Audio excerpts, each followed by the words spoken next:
Topic पढ़ा चुका हूँ। अब इसकी थोड़ी सी मैं आपको ऊपर से भी बता दूं, बुक के ऊपर से देखो। बिल्कुल मैंने वो कहा कि जब थोड़ा बहुत साइज बढ़ता है तो उसमें ये होता है कि उनका वॉल्यूम बढ़ता है, ठीक है। उनका सिर्फ और सिर्फ जो है ना वो गुना उनका आम तौर पे वॉल्यूम बढ़ता है, ठीक है। जब वो आपका वेट गेन थोड़ा बहुत होता है ना, ठीक है। लेकिन ये उनका वेट बढ़ने की भी ना, उनका साइज बढ़ने की भी एक ऑब्वियसली एक हद है। कहा ना कि एक मैक्सिमम लिमिट है उनकी, ठीक है। जब आप उससे ज्यादा जब आप वेट बढ़ाते हो तब क्या होता है, तब एडिपोसाइट्स का नंबर बढ़ जाता है, ठीक है। यानी कि कहने का यही बात जो यहाँ पे लिखी हुई है, वही कहानी इसने यहाँ पे अल्फाज चेंज करके लिखी है कि मोस्ट ओबेसिटी जब होती है, ज्यादा ओबेसिटी होती है, तब क्या होता है, तब आपका नंबर भी बढ़ता है। देख रहे हो, मोस्ट ओबेसिटी वो हाइपरट्रॉफी और हाइपरप्लेजिया से होती है। मतलब ये कि अगर आप उससे ज्यादा ओबेसिटी लेके आ रहे हो तो फिर दोनों काम होंगे, ठीक है। अच्छा जी, इवन ये कि उनका जो जो मोस्ट ओबेसिटी वाले यानी कि सही जो बेस बनने हैं, उनका जो डिपोसाइट्स का साइज है ना, वो 5 गुना तक बढ़ जाता है, ठीक है। 5 गुना तक बढ़ जाता है। इतना क्लियर हो गई। फिर ये कि आप एक बात अब आप लोगों ने याद रखनी है, वो ये कि पहले एक डॉगमा था कि एडिपोसाइट्स मरते नहीं है। अब पता चल गया कि एडिपोसाइट्स मर भी जाते हैं, ठीक है। अच्छा जी, फिर ये कि आपका ये है कि एडिपोसाइट का एवरेज लाइफ क्या है, एक एडिपोसाइट के सेल की 10 साल, ठीक है ना। पहले ये कहा जाता था कि मरते ही नहीं है, ठीक है ना। अब पता चल गया कि मर जाते हैं, और इनका एवरेज लाइफ स्पैन क्या है, 10 साल। फिर वो ये कहता है कि ये बात अब बड़ी मजे की है। वो ये कहता है कि जब एक आपका जब डिपोसाइट की, ठीक है ना, एडिपोज टिश्यू ने स्टोर करना होता है ना अपने सेल्स के अंदर सारा फैट, तो अगर उससे भी ज्यादा अगर आपके पास कैलोरीज हो तो वो फिर आपके स्पिल ओवर हो जाती हैं दूसरे टिश्यूज पर, फैटी एसिड मसल पर और लिवर पर।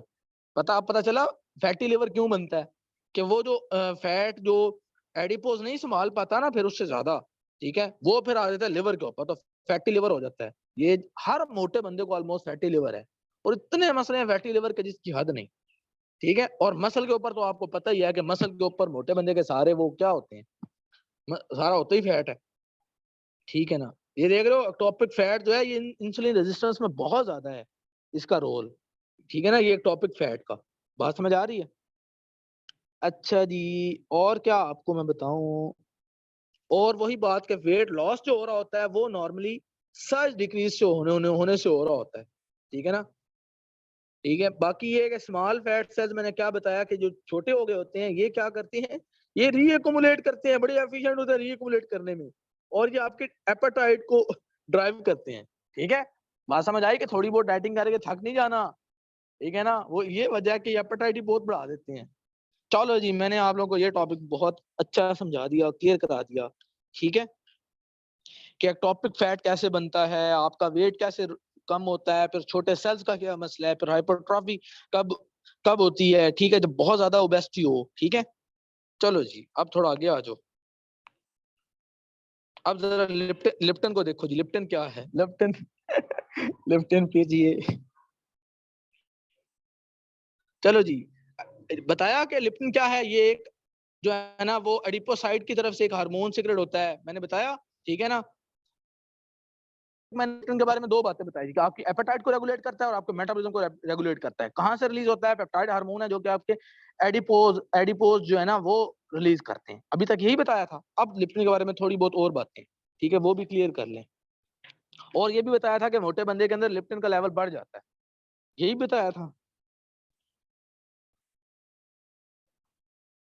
तो वो कहता है कि जितना उसका नाम का फैट का स्टोर बढ़ता जाता है ना, उतना ही आपका जो है ना आपका लिप्टन की सिक्रेशन भी बढ़ती जाती है। मैंने बताया ना कि लिप्टन मोटे बंदे में ज्यादा होता है, तो वो यही तो है कि वो जितना वो कहता है कि फैट का स्टोर बढ़ता जाता है ना, उस हिसाब से आपका लिप्टन की प्रोडक्शन भी ज्यादा होती जाती है, ठीक है। और फिर ही जनाबे वाला ये क्या करता है, ये ब्रेन पर एक्ट करता है, ठीक है, और आपका फूड इनटेक को और एनर्जी के एक्सपेंडिचर को रेगुलेट करता है। फूड के इनटेक को और एनर्जी के एक्सपेंडिचर को, मैंने कहा था ना वहां पे भी कि आपके क्या करता है, आपकी एपेटाइट को रेगुलेट करता है। तो ये कैसे करता है, ये जाके ब्रेन पे एक्ट करता है, हाइपोथैलेमस पे जाके एक्ट करता है, ठीक है। मतलब जैसे जैसे बंदा मोटा हो रहा है, उसका लेप्टिन का लेवल बढ़ रहा है ना, तो मैंने कहा पहले क्या कहा था, एपेटाइट को कंट्रोल करता है। अब उसका आगे काम बता रहा हूँ कैसे करता है। मोटे बंदे के अंदर उसका लेवल बढ़ रहा है, करता क्या है, ब्रेन पर जाके एक्ट करता है, हाइपोथैलेमस पर, और वहां पे जाके क्या कहता क्या है यार, कहता है यार क्या हो गया तुम लोगों को, तुम लोगों को ही शर्म याद नहीं रही कि पहले ही बंदा इतना मोटा हो रहा है कि उसकी भूख तो कम करो, उसका एनर्जी एक्सपेंडिचर को बढ़ाओ। ऐसे करता है ये। अब आपको हमेशा याद रहेगा कि लिप्टन कैसे करता है। अब ये देखो, अब वो कहता है कि अगर तो आप ज्यादा खा रहे हो, अपनी जरूरत से ज्यादा बॉडी का फैट बढ़ रहा है, लिप्टन की प्रोडक्शन इंक्रीज हो रही है, ठीक है ना। लिप्टन जाके क्या करता है, लिप्टन जाके ब्रेन पर एक्ट करता है और जाके कहता है कि आपकी एनर्जी एक्सपेंडिचर को बढ़ाओ और इसकी भूख कम करो। और इसके उल्ट होता है जब आपके बॉडी का फैट कम हो रहा हो। मतलब दोनों सूरत, तो मैंने कहा ना रेगुलेट करता है, तो फिर इसका मतलब है दोनों काम करता है। जब बॉडी का फैट कम हो रहा हो, जब एक बंदा पतला हो रहा हो, बेचारा वेट लॉस हो रहा है, तब ये लिप्टन कम रिलीज होता है। तब ये लिप्टन क्या होता है, तब ये कम रिलीज होता है।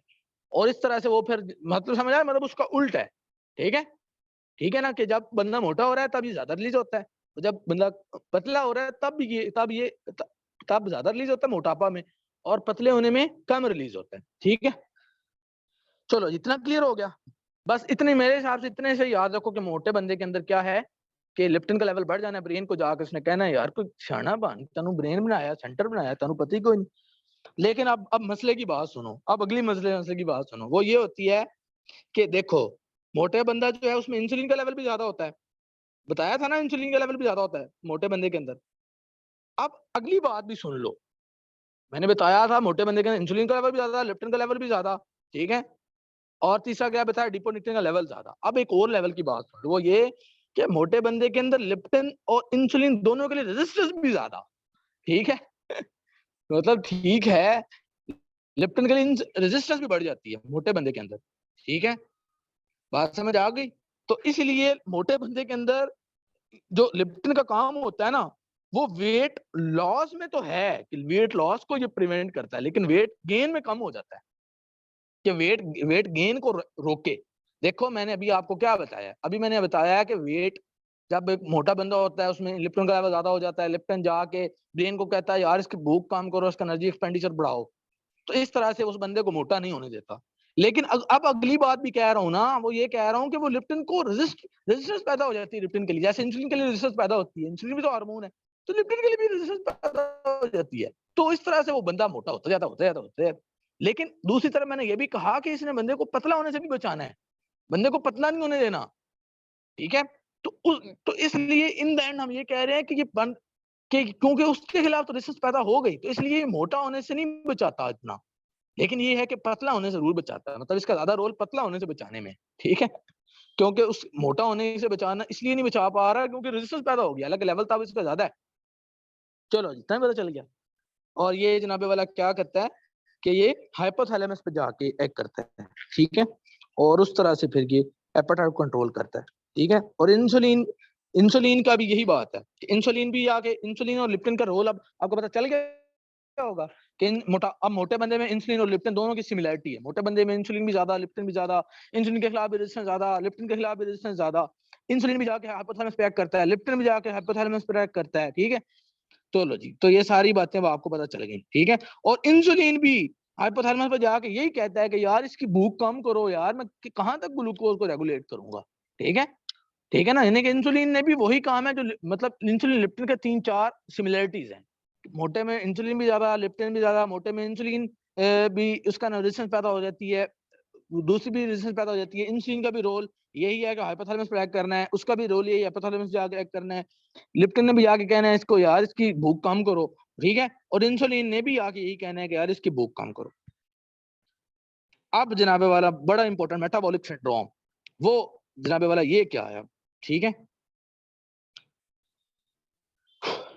ये जनाबे वाला सिंड्रोम का ये मतलब है कि बहुत सारे मसले हो गए। आप बहुत सारे, मतलब मोटे मोटे बंदे को जो जितने मसले होते हैं ना, जो मैं अभी तक सारी कहानी बता चुका हूँ, मतलब वो सारे अब शुरू हो जाते हैं सिर्फ ये रेजिस्टेंस की वजह से ना। जो अब मोटे बंदे में शुरू होते हैं वो सारे मसले, वो सब मेटाबॉलिक सिंड्रोम है। अब आपको सारा टॉपिक समझ आ गया हुआ है। ठीक है, तो इसके अंदर होता क्या है, अंदर वो ये कहता है कि क्या होता क्या है। ठीक है, उसमें कहता है कि हाइपरग्लाइसीमिया होता है। बता चुका हूँ कि क्योंकि इंसुलिन की रेजिस्टेंस हो जाती है ना, इंसुलिन का लेवल तो बढ़ जाता है, हाइपर इंसुलिनिया तो होता है, लेकिन ये है कि इंसुलिन के खिलाफ रेजिस्टेंस चूंकि बढ़ जाती है। ठीक है, तो इंसुलिन के खिलाफ रेजिस्टेंस बढ़ जाती है, तो इस वजह से हाइपरग्लाइसीमिया हो जाता है। सबसे पहले तो ये क्लियर करो, ये बात सबसे पहले क्लियर करो कि क्या हुआ है। हाइपर इंसुलिनिया और हाइपर वो जो लिपिड लिप्टेन और इंसुलिन का लेवल तो चलो बढ़ गया, लेकिन चूंकि रेजिस्टेंस भी बढ़ गया इंसुलिन की, इसलिए हाइपरग्लाइसीमिया हो गया। सबसे पहले तो ये बात क्लियर करो, ठीक है। और अब इस बात में ये भी बात ठीक है ना, ये बात सबसे पहले हो गई, ठीक है। चलो ठीक है।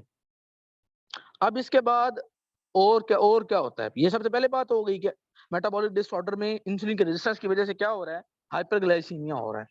फिर और ये डिसलिपिडीमिया भी हो जाता है। हाइपरग्लाइसीमिया का मतलब ये है कि इसने कार्बोहाइड्रेट का भी जो मेटाबॉलिज्म था उसको भी डिस्टर्ब कर दिया, ठीक है। इस ओबेसिटी की वजह से कार्बोहाइड्रेट का मेटाबॉलिज्म भी डिस्टर्ब हो गया, क्योंकि इंसुलिन के लिए रेजिस्टेंस हो गई। अब दूसरी बात डिसलिपिडीमिया, यानी कि लिपिड का मेटाबॉलिज्म भी सारा डिस्टर्ब कर दिया। वो कैसे डिस्टर्ब कर दिया, क्योंकि इसने एचडीएल की सेंसिस को कम कर दिया है, और ठीक है ना, टैग की सेंसिस को बढ़ा दिया है, और वेरी लो डेंस लिपोप्रोटीन्स और लिपो और एलडीएल की सेंसिस को ज्यादा कर दिया है। यानी कि जो बुरे वाले लिपोप्रोटीन्स हैं, ठीक है, उनको ज्यादा कर दिया और एचडीएल को कम कर दिया, ठीक है। यानी कि लिपिड का जो भी सारा मेटाबॉलिज्म उसको भी खराब कर दिया, ठीक है। फिर तीसरी बात जो मैं आप लोगों को बता चुका हूँ वो ये है कि क्रोनिक सिस्टेमिक इन्फ्लेमेशन भी शुरू हो जाती है, ठीक है ना, ठीक है। वो भी जनाबे वाला इन्फ्लेमेशन भी जो है ना इस बंदे के अंदर शुरू हो जाती है, ठीक है। चूंकि वो आप लोगों को मैंने बताया ना कि वो इन्फ्लेमेटरी मीडिएटर साइटोकाइंस वगैरह रिलीज होती हैं, ठीक है। फिर ये कि जो आपका एडिपोनेक्टिन का क्या रोल था, याद है किसी को कि एडिपोनेक्टिन ने क्या करना होता था? बताओ बताओ बताओ।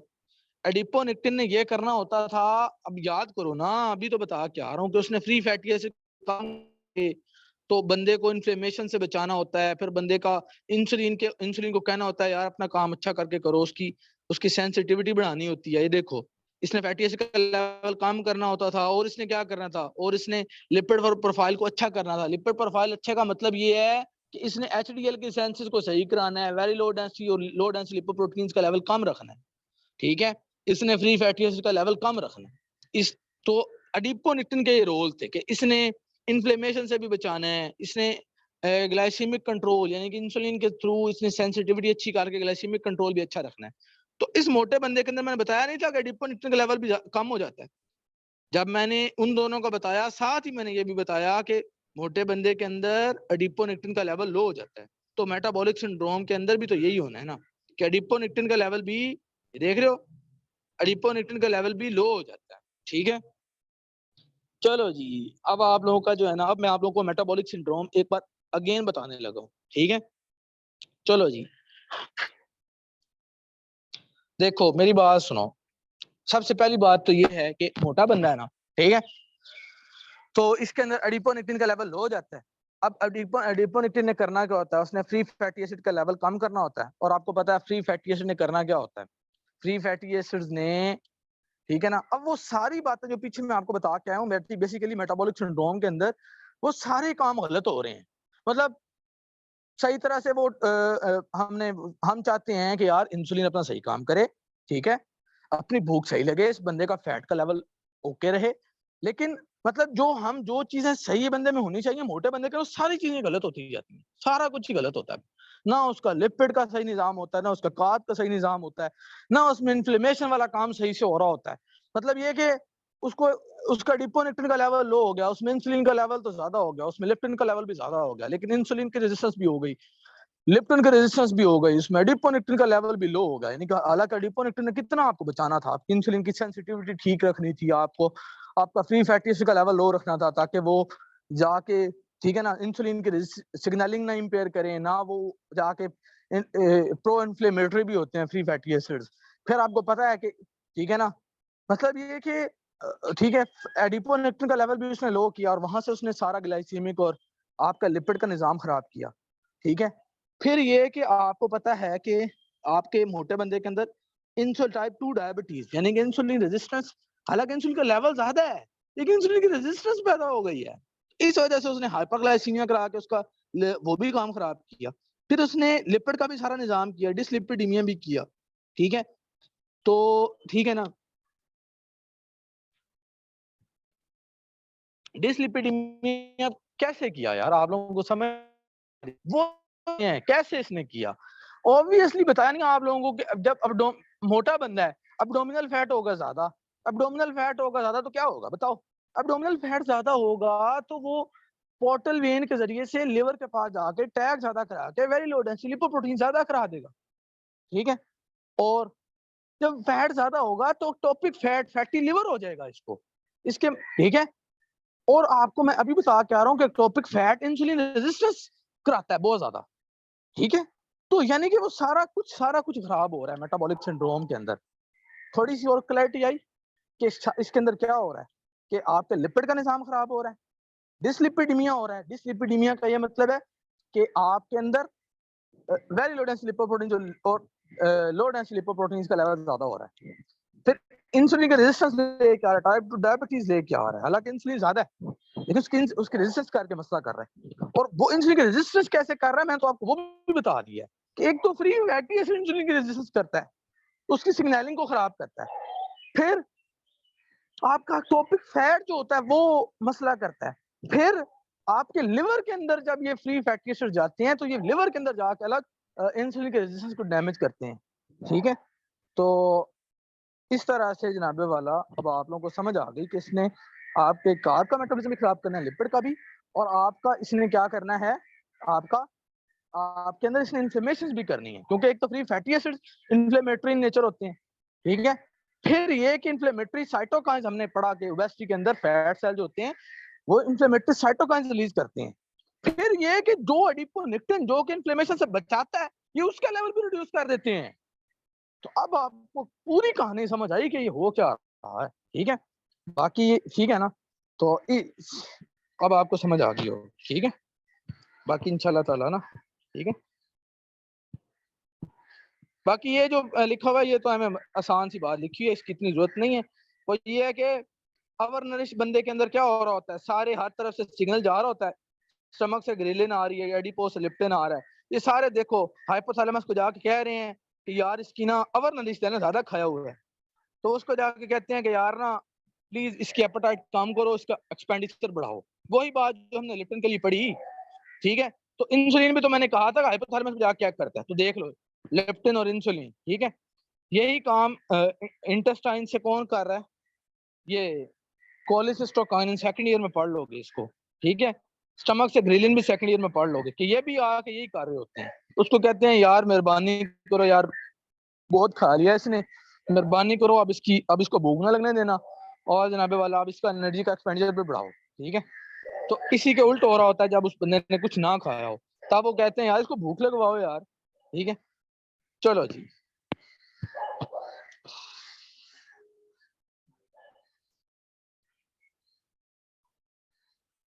एक काम कर लें, वैसे तो रिकॉर्डिंग रोक के आप अगेन रिकॉर्डिंग नहीं कर सकते। पहले बताया कि लिपिड्स आपने हाथ पर से कर रहे हैं, ज्यादा अच्छा तरीका मैंने क्या बताया कि लिपिड्स को हाथ पर से करो, ठीक है? क्योंकि हाथ पर ज्यादा अच्छे लिखे हुए हैं और मैंने आपको कल दिखाया कि कितने अच्छे लिखे हुए हैं, ठीक है? तो वहां से करके तो उसका नाम क्या है, जो चीजें हार्पर पे नहीं है जैसा कि स्पॉनिफिकेशन नंबर, एनसीडीटी वगैरह, वो चीजें कहाँ से कर लो, मुश्ताक से कर लो, ठीक है? या तो उनको भी हार्पर के ऊपर ही कहीं एक दो पेजेस को पेस्ट कर लेना, या फिर ये है कि उनको कर चलो उनको मुश्ताक से कर लेना, ठीक है? बाकी चीजें जो है मुश्ताक से नहीं फिर बार बार पढ़नी, सिर्फ जो पॉइंट्स हैं वो निकाल के हार्पर पे लिख लो बस। अब आगे दूसरी बात कार्ब की। कार्ब जो है ना वो अब मैं आपको हार्पर से दिखा देता हूँ। इसके लिए आपके पास दो ऑप्शन है, ठीक है? एक ऑप्शन ये है कि आप चाहो तो आप यहाँ से करके, क्योंकि यहाँ पे बहुत अच्छा लिखा हुआ है, यहाँ से करके, ठीक है, मुश्ताक वाले पॉइंट्स यहाँ पे लिख सकते हो। लेकिन मेरा ये ख्याल है बजाते मतलब मेरा ये ख्याल है कि यहाँ पे कम लिखा हुआ है, मुश्ताक पे ज्यादा लिखा हुआ है, तो इसलिए इसके जो पॉइंट्स है ना वो आप कार वहीं से कर लो मुश्ताक से ही। इसके जो पॉइंट्स या डायग्राम्स वगैरह हैं वो निकाल के वहां पे लिख लो, क्योंकि अभी जब मैं आपको पढ़ाने लगा ना ये कार यहाँ से, तो आप देख लोगे कि यहाँ पे कम है, यहाँ पे वो कोई रिएक्शन नहीं लिखे हुए, ओसाजोन और वो वाले बस सारे रिएक्शन फर्मेंटेशन ये, यहाँ पे उसने सिर्फ थोड़ा थोड़ा लिखा हुआ है, तो इसलिए यहाँ पे थोड़ा है वहां पे ज्यादा है। तो वो अच्छी बात यह है कि अगर यहाँ से निकाल के वहां पे लिख लो, ठीक है? बात समझ आ गई मेरी? लेकिन ये है कि अपने आप को बिल्कुल ऐसे शॉर्ट लिस्ट करके रखना है, ठीक है? चीजें सारी पता हो लेकिन शॉर्ट लिस्टेड पता हूँ हर बात को, ठीक है ना, पढ़ना ना पड़े बार बार। चलो जी आ जाओ। सबसे पहले तो इस पेज में से जो नई बात बताई हुई वो ये है कि आपका universal fuel of the foetus क्या है, पक्का ठक्का एमसीक्यू, ग्लूकोज, ठीक है, universal fuel of the foetus. इसके अलावा हर बात बता दी हुई है, ये सब बातें आप लोगों को पता है। फिर ये डेफिनेशन भी आप लोगों को पता जरूर हो कि ग्लाइकोबायोलॉजी क्या होती है, role of sugar in health and disease. Glycome क्या होता है, इंटायर कॉम्प्लीमेंट ऑफ शुगर्स, ठीक है ना, जो कि ऑर्गेनिज्म में होती हैं वो ग्लाइकोम है। मतलब हमारे अंदर जितने भी शुगर है उनका इंटायर कॉम्प्लेक्स क्या है, ग्लाइकोम। ग्लाइकोबायोलॉजी क्या है, शुगर का रोल हमारी डिजीज में, हमारी हेल्थ में। ग्लाइकोमिक्स मतलब ये सब, ठीक है ना, स्टडी ऑफ शुगर, ठीक है, ठीक हो गया। अब ये सब बातें आप लोगों को पता है, पेंटोसिस क्या है, ट्रायोसिस क्या है, ठीक है, सब बातें पता है ना।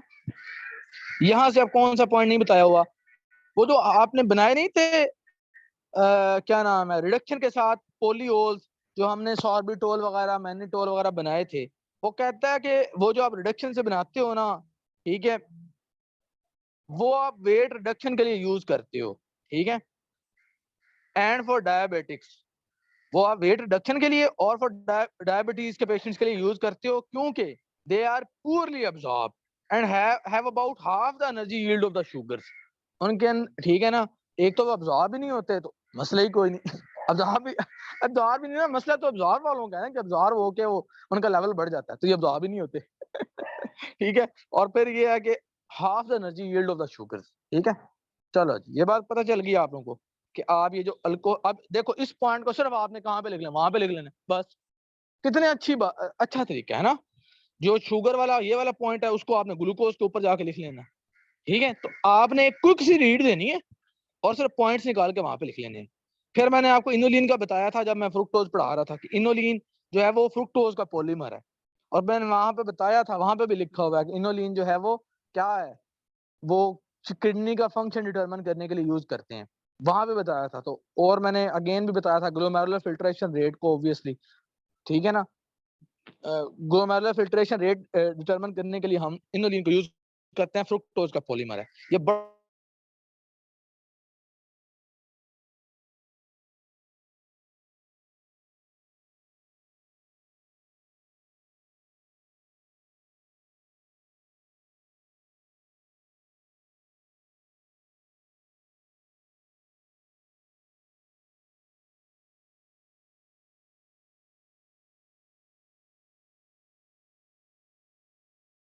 नहीं है।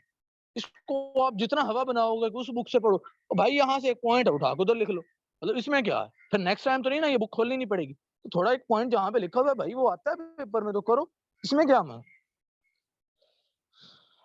अच्छा जी, फिर जनाबे वाला यहाँ से एक और बात क्लियर कर लो, हेमी एसिटल और एसिटल क्या होता है, ठीक है। वैसे तो ये मुश्ताक पे भी सारी कहानी लिखी हुई है, यहाँ से सुन लो।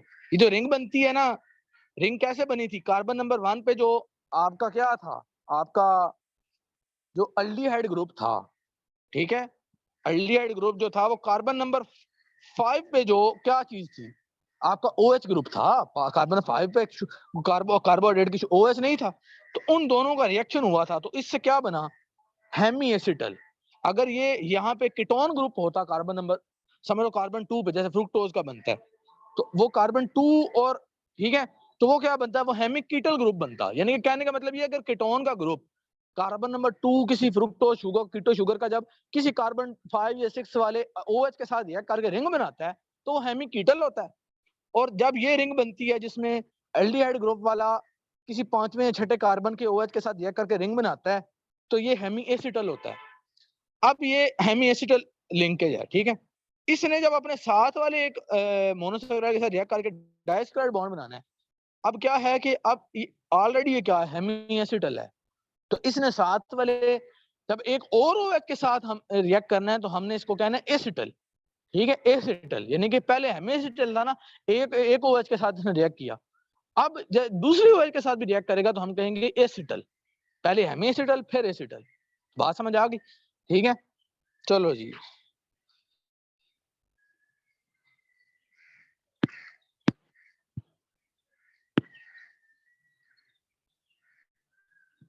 अच्छा, यहाँ पे आपको सारे बहुत अच्छे करके मैंने पढ़ाए हुए हैं। DLL आइसोमरिज्म, अब देखो ना, अब इसने अच्छा नहीं लिखा, क्यों?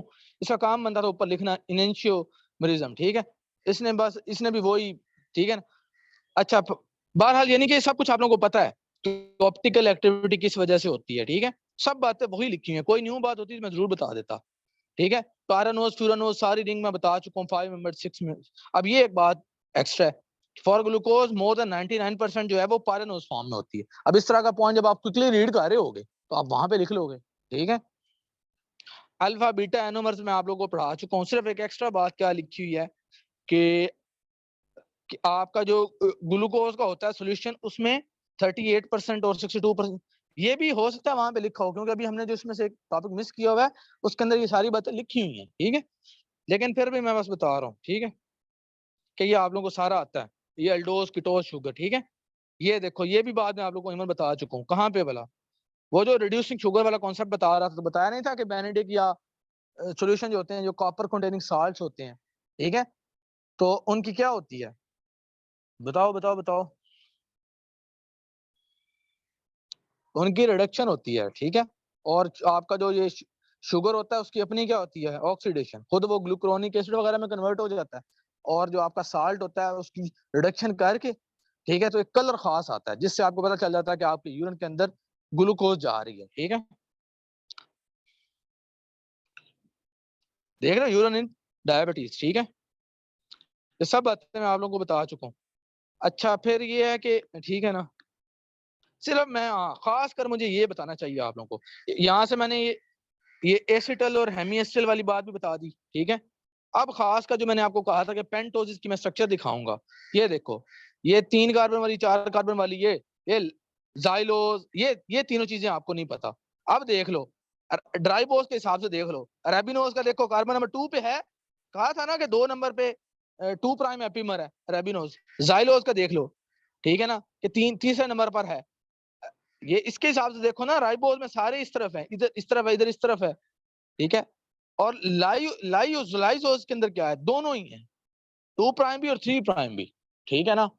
बात समझ आ गई कि अब इधर मैंने 2A, ठीक है ना, ठीक है, तो ये ना आपने तैयार कर लेना, ठीक है, कि ये कौन से एपिमर है, वहां पे नहीं लिखा हुआ, ठीक है? बाकी ये तो आपको पता ही है कि ये कौन कौन से एपिमर हैं, ठीक है? बाकी ये बातें आप लोगों को पता है। अब ये टेबल लाजमन आपने करने हैं, और कुछ करो ना करो, ये टेबल आपने जरूर करने हैं, ठीक है? और इसी तरह से करने हैं जिस तरह से लिखे हुए हैं ये। इवन यही टॉप टेबल ही एससीक्यू आ जाता है पूरा। वो कहता है पेंटोज ऑफ फिजियोलॉजिकल इंपॉर्टेंस, ठीक है? तो उसमें आपने यही नाम लिखने हैं अपने पास, और कोई कहानियां नहीं डालनी। हेक्सोज ऑफ फिजियोलॉजिक इंपॉर्टेंस यानी कि जिनकी फिजियो में इंपॉर्टेंस है, इंपॉर्टेंस वाले जो हैं। अब ये सब बातें आप लोगों को पता है कि न्यूक्लिक एसिड के अंदर, ठीक है, ये सब बातें प्लांट गम के इसके सोर्सेज ये लिखे हुए हैं कि मतलब कहाँ कहाँ से। अब आपको मैंने जब प्रोटियोग्लाइकेन पढ़ा रहा था तब मैंने क्या बताया था? सारी बातें मैं आपको बता चुका हूँ। तब मैं आप लोगों को बता रहा था कि प्रोटियोग्लाइकेन के अंदर जो कोर प्रोटीन और, ठीक है ना, वो जो लिंकेज बन रहा होता है वो कैसे बनता है? वो एक ट्राई हेक्सोसाइड होता है, उसका सीरीन के साथ लिंक बन रहा होता है। जाके गैग वाला टॉपिक पढ़ना ना, प्रोटियोग्लाइकेन वाला, उसमें मैंने बात बताई हुई है कि जाइलोज गलैक्टोज गलैक्टोज ट्राईहेक्सोसाइड का लिंक बन रहा होता है सीरीन के साथ प्रोटियोग्लाइकेन के अंदर, ठीक है? तो मतलब कहने का ये है कि आप लोगों को ये सारी बातें पता है, ठीक है? तो ये बस इनके सोर्सेज हैं, ये उनके फंक्शंस हैं कि ये एसेंशियल पेंटोसूरिया, ठीक है, ठीक है ना, उसके अंदर ये यूरिन में यूरिया का मतलब ये है कि यूरिन में एक्सक्रीट हो रहा है। पेंटोसूरिया का मतलब ये है कि आपके यूरिन के अंदर ये 5 कार्बन वाला ये जाइलोज एक्सक्रीट हो रहा है, ठीक है? ये कॉन्स्टिट्यूएंट ग्लाइकोप्रोटीन्स है, ठीक है? ये ग्लाइकोप्रोटीन्स का कॉन्स्टिट्यूएंट है। तो ये आपने इस तरह से याद करना है ग्लाइकोप्रोटीन के कौन कौन कॉन्स्टिट्यूएंट है। ये पेंटोज फॉस्फेट पाथवे मैंने, ठीक है, राइबोलोज उसका हिस्सा है। तो ये मतलब ये न्यूक्लिक एसिड का हिस्सा है, राइबोज पता तो है आप लोगों को, उसका हिस्सा है। तो ये बहुत आसान है और आप लोगों को सब बातें पता है। इवन कोई ऐसी पॉइंट नहीं है जो